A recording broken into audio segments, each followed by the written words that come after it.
Gavin Newsom, he's been in the news. I'd say back in the news, but he's just hanging around. He's been hanging around since January here in LA. We've had the fires. He had this character he started creating for himself as the alternate to Trump, the guy who stands up to Trump. No one else stands up to him, but Gavin Newsom does, because he's got that confidence and courage, and he's awesome. And basically, it was like WWE here. Then the ice raids happened, and we kicked into another gear with Newsom. Well, he's not going away, certainly. And it looks like right now he might be the person, and we say this is not a typo, guys. Gavin Newsom could win the 2028 selection. Why selection? Because we know that these people are groomed in advance and they're put in position. Well, he's got good hair, Matt. That's what we need in a president, a guy with some good slick back hair. And so what better candidate can you think of? I can't think of any. Oh yeah, no, absolutely. No, I mean, he has that Christian Bale look. But I'm thinking Christian Bale more from American Psycho, the what was that Patrick Bateman? Yeah, he's looking a little like Patrick Bateman to me, but that's my interpretation. Let's look at some of the. I mean, there's so many memes and things going around the vote blue no matter who circles. A lot of it just geared to have us kind of forget about Kamala, forget about that drunk hyena that they threw up on the stage for like 90 days or something. And now we're going to pretend that they got this badass ready to come in and stir things up as he takes on Trump. Oh, wait a minute. There's a problem. Trump's not running in 2028, but I don't think the vote blue, no matter who's, understand that. And they think that this is a battle to the death. And here, let me give you guys one example of one of the battle to the deaths, little AI going around. It's kind of ridiculous. It's kind of a waste of time, but you guys got to see this because this is what is being shared around these circles right now. So there he is. He's on the shark. But again, this is the marketing of this, right? Yeah.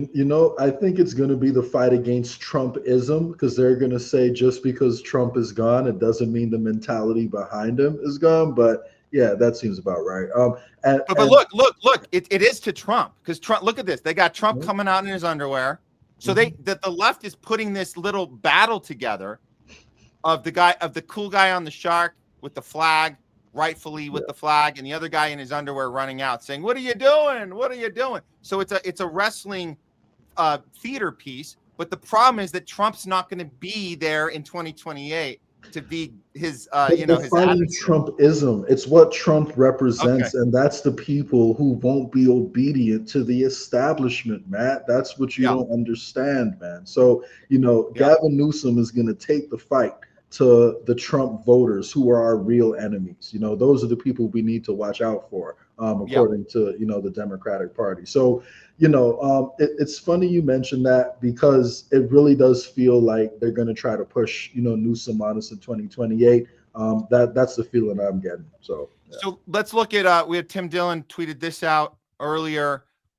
Pretty accurate. Wow, looks like Gavin Wine Mom Newsom will be running in 2028, even though his policies in the failing state of California led to my home burning down with my family in it. I miss them. We wish them well. I don't know how is that did Tim Dillon have his family? I don't. I'm gonna look that up real quick. Look that up. If he didn't, that's a little deceptive to say that. But we know that there were a lot of people that can relate to this sentiment that are here in California. A lot of people who vote blue no matter who that can relate to this sentiment, and they're kind of stuck here with this real, at best, bad taste in their mouth to what they've been through just this year, just since January. I told you guys, you had the fires, you had the ice trades after that. And this guy's playing a wrestling character throughout all of it. And then this was up, and as you're looking that up, Craig, this is the graph, and I want to see if this. I think this one does check out. You can see the people that they're being polled. Who's going to be the nominee? Who's going to be the nominee? This is specifically the Democrats. You can see Gavin has always kind of had a little edge above AOC since November. And you get through January, it's been kind of Gavin just above AOC, and then you got Buttigieg in there for some weird reason. I don't know how he's even in there. But fast forward to August, you guys can see on the right side of your screen, he just shot up. Why did he just shoot up in these last couple weeks? It looks like, or at least just in the last 2 weeks, it looks like he took a massive lead, and this might be due to the fact that he's been chiming in practically on a every couple day basis, and sharing out his own memes and his own little rhetoric and getting his base excited that he's almost seeming like he's talking like Trump these days. Craig, do you want to chime in now? I can share the one. I know you have this video here. We want to show you guys. I think you should just share the one that he talks about. The one during the ice race. This is the little thing we experienced here in LA, and his little back and forth. Because that really, to tell you the truth, that was powerful. Yeah, and I think that provided a lane. Like when I say Kabuki theater, it almost seems like they set Gavin Newsom up, and I was just like, dude, Donald Trump has provided a lane for Gavin Newsom to come in there and look like a freaking hero when he says these things, because a lot of fucking credible people out there, people with sane minds, who don't believe in this ICE fucking, first of all, unconstitutional to cover your face as a police officer and not identify yourself. That's just bullshit. You know what I'm saying? It's Gestapo-like. But for people who buy into this and stuff, who are against that, when Gavin Newsom says this stuff, it really fucking lands. Yeah. Okay, let's hear it. Here we go. He's a tough guy. Why doesn't he do that? He knows where to find me. But you know what?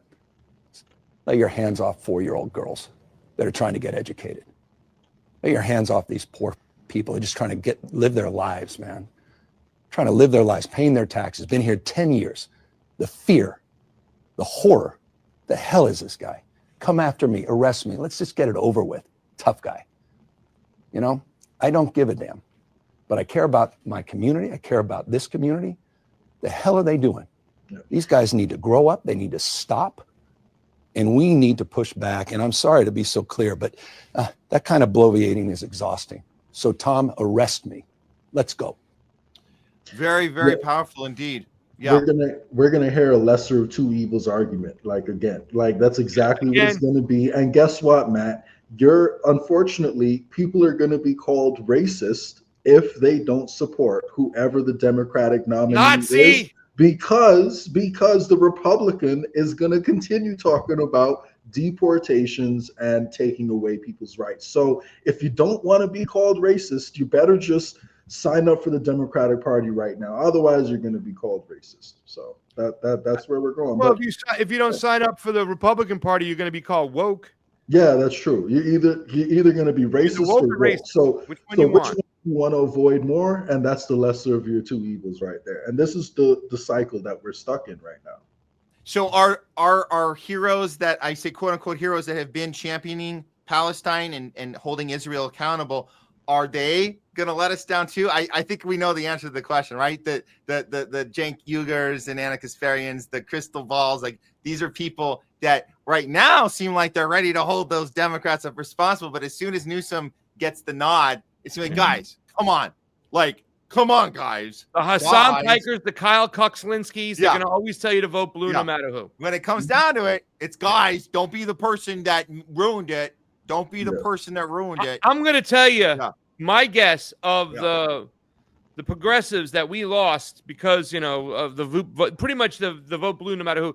The one I think that the two that I think will most cross the line is Brianna Joy Gray, who I don't even know if she even voted. I don't even think she's a blue no matter who. I think she voted. So she meant, but Katie Halper, from hearing her on WBAI, I'm going to guess that Katie Halper might cross the picket line. Maybe. No. As far as Kyle Kuczynski, Hassan Piker, Cenk Uygur, Anna's not voting for any Democrat. Anna and Katie might be the two that cross the picket line. That's my guess. Brianna has been bringing on Whitney Webb recently, so I think that she's done with the Democratic Party. I hope so, because I hope so. You're not going to be talking to Whitney Webb if you think there's hope in the duopoly. Well, if any of these. And these look, we have to take them seriously on Palestine. They've really put their necks out there for that, and that's worth something. Let's hope that maybe we need to share them this little video we found. Craig, you found this. This is Gavin Newsom, because we get memory holded on this stuff. We forget the horrible shit he did during COVID. Well, we don't forget, but we forget the lying, the deceiving during the fires, right? The drain. There was no water in the reservoirs here, guys. The Palisades Reservoir was bone dry. That was on purpose. It'd been bone dry for years. The insurance companies canceled everybody's insurance. That was State Farm. No one got fire insurance. It was all gone. Now there's this upward transfer of wealth. There's the commercial real estate taking over. People can't have single family homes. This is all about in the 15-minute cities we talked about. So we covered all that. We covered all that for the fires. And so let's not also forget COVID. Let's not forget the taking away all of the basketball courts and putting spending taxpayer money on sanding up all of the skate parks and saying, don't you dare exercise during. So the list is so long, but if there's as he was going to parties, as he was partying himself, don't forget that. As he was partying himself, the homeless money he scammed, bought himself a mansion. All that money for homelessness is gone. Homelessness has been criminalized here, by the way, guys. It's been criminalized. Oh, wait, I didn't think we'd have homelessness anymore because I thought they all were going to drop dead when they got COVID. That's what we were told, that people were dropping dead with COVID. Guess what? More homeless were created during COVID. That's for damn sure. That's because of the CARES Act. The list goes on and on and on. Who signed the CARES Act? What president? Oh, that was Trump. Whoa, good memory, Craig. Let's remind our viewers, Trump was in office in March of 2020 when the CARES Act, the biggest upward transfer of wealth in the history of humanity, went through. $5 trillion, completely unaccounted for, no paper trail. But AOC was very emotional talking about it while she voted for it. Same with Bernie. Very emotional about it, but he voted for it. So that happened. And by the way, Matt. But if there's one, so those clips, those aren't going to work on Breonna Joy Gray. Those aren't going to work on Katie Halper. You know why? Because they kind of stayed silent during this. Okay, fine. Those won't work on you. If we could show you one clip of Gavin Newsom before you even think about getting on that Newsom train of the 2028 selection, if this would be the clip. This would be the clip. This is Newsom talking about apparently indicating that he saw the babies' heads being beheaded from October 7th. I kid you not. He saw the worst thing ever, and trust us, it was really, really bad. If you don't want to see it, guys, you don't want to see it. Here's him trying to explain what he meant by seeing the babies' heads coming off, because none of us have actually seen it. Newsom says he saw video of Hamas beheading victims on trip to Israel. California Governor Gavin Newsom on Monday described being shown horrific images of Hamas victims during his visit to Israel. He said they included people beheaded and that the experience had brought him closer to understanding the horrors inflicted on the Israeli population. It connects to an understanding of the emotion of the Israelis about the atrocities that occurred, and about the 1,400 lives lost. It's not intellectual any longer. Newsom spoke to reporters in Hong Kong after spending Friday in Israel. During his 10-hour visit to Tel Aviv, he met with Israeli Prime Minister Benjamin Netanyahu, Israeli President Isaac Herzog, as well as survivors of the October 7th attacks that killed 1,400 people. The war is entering its third week, with Israel keeping up a bombardment of Gaza as it prepares for an expected land invasion. The U.S. is reportedly urging a delay so that it can strengthen its force deployment in.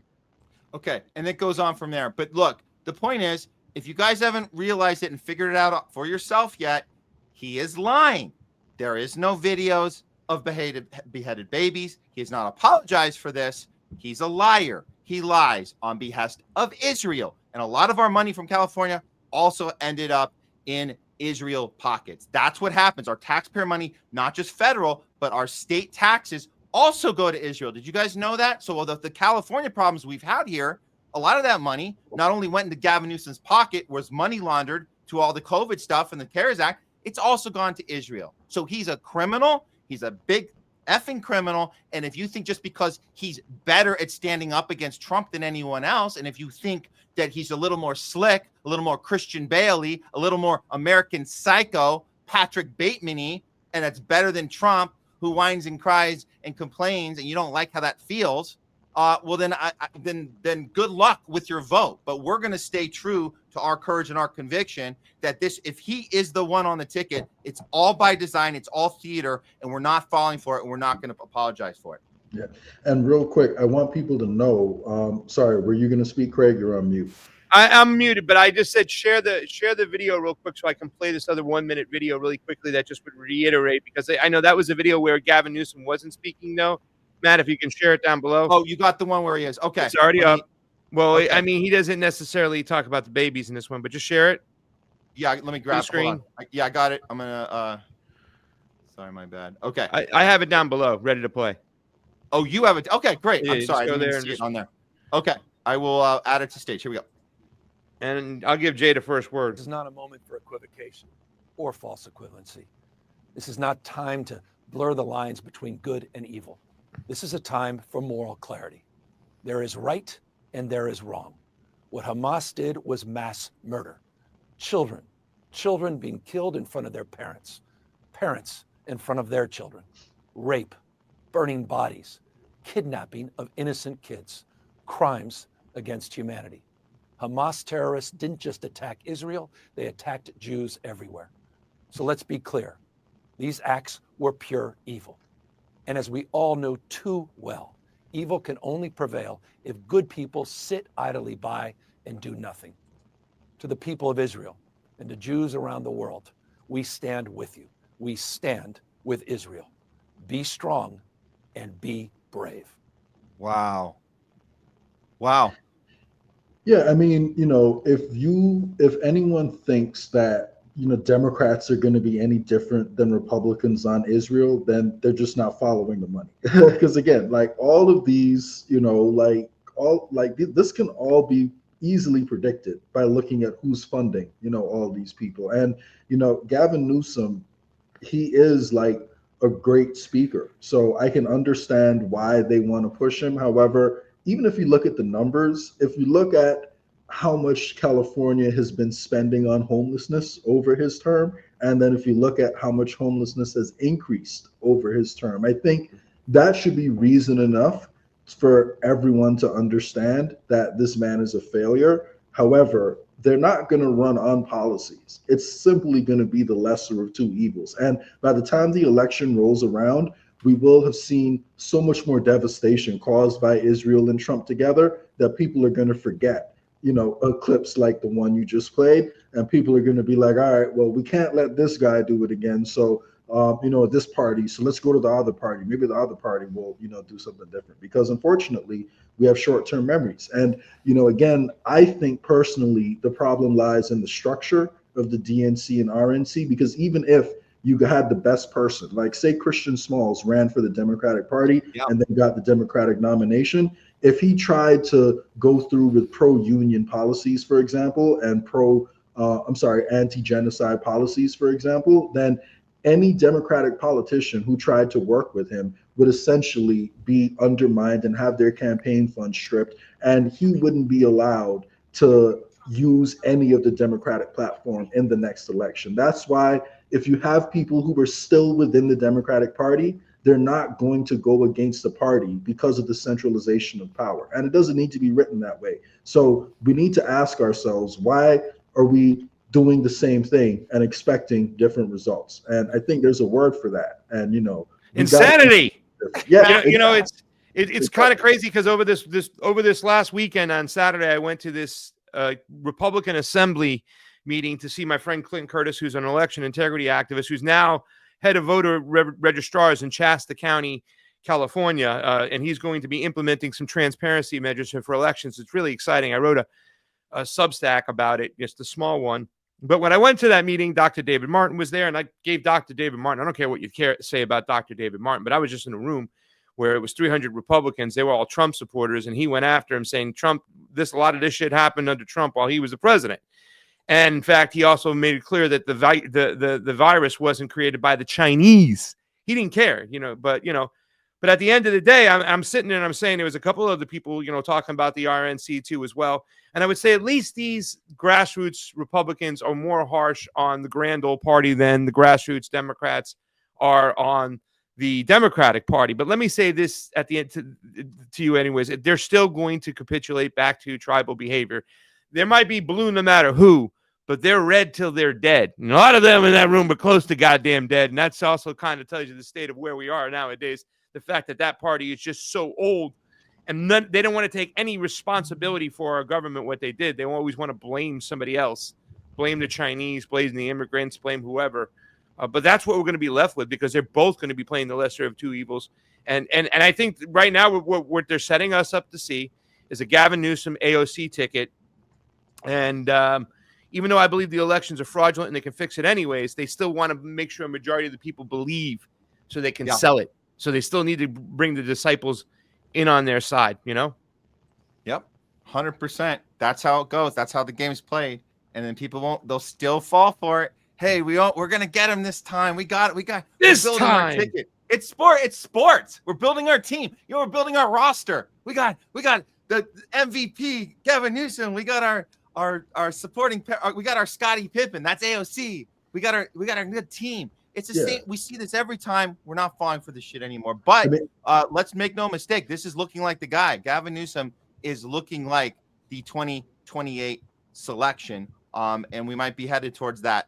Patrick Bateman, American Psycho presidency, coming your way, guys. If it's not him, actually, it wouldn't surprise me if the Democrats pulled out like a Trump-like wild card, like if they got The Rock or a Matthew McConaughey to like run for president or something like that, because they are losing that outsider dynamic, and with Gavin Newsom, they're not going to be able to claim the outsider dynamic with him. It'll be all about the lesser of two evils. So, but I do think it's possible. Stephen A. Smith is who they're Stephen A. Smith.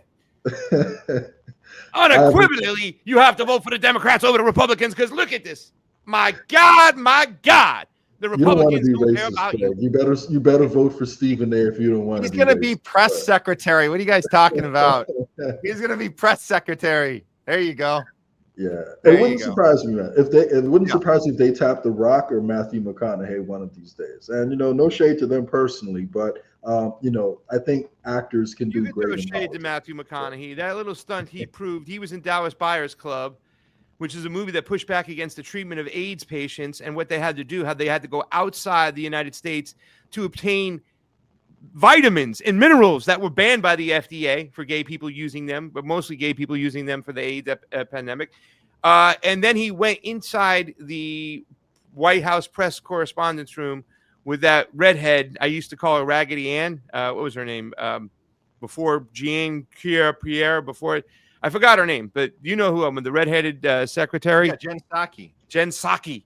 He went in that room with Jen Psaki and pushed the vaccine and all that stuff there in character, instead of going and doing what he did in the Dallas Buyers Club, which was alerting people that the government doesn't care about you and they'll kill you. So I will throw shade at Matthew McConaughey. Yeah. The bad guy was Fauci. The bad guy in Dallas Buyers Club was Fauci. So he got an Academy Award for playing the role that he studied his ass off. He lost a ton of weight. He method acted that shit to the finish line, and he forgot to remember, or it slipped his mind that all that work he did on that role, going against pharma, Fauci was the one behind it, giving people deadly poison to make them die from HIV/AIDS when they could have gotten better care, which his character fought for and saved a lot of lives. But hey, we can't remember back to the 80s, not to mention 2010 when he played the role and won Best Actor for it. So yeah, good perspective, and let's remind people about that timeline. It's very important. Well, that's why he make a perfect politician. He can piss on everyone and tell everyone it's raining, and people will believe it. That's what. Like, he's a great liar. I love movies. Don't get me wrong, but that's what acting kind of is. Like, you're putting on an entirely new persona that may not reflect your actual beliefs. So it's kind of perfect if you want a corrupt politician. Yeah, there you go.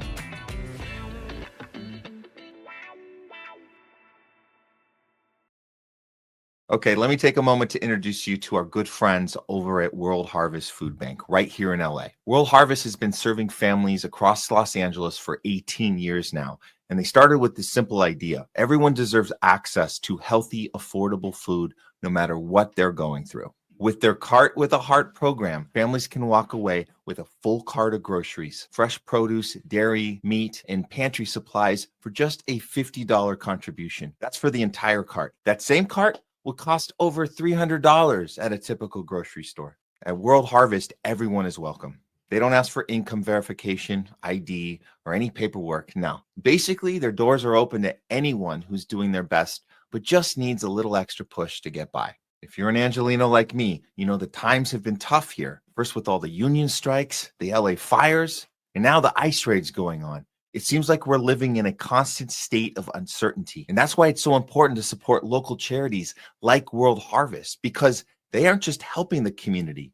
They're an essential function in its very survival. World Harvest is located at Venice and Arlington. And right now, you can use our special discount code THL20 for 20% off your contribution amount at checkout. And if you're not in the LA area, you can still help out with a $50 donation, which will provide a full cart of food for a family by going to worldharvestfoodbank.org or scan the QR code for more info. Or you can just spread the word.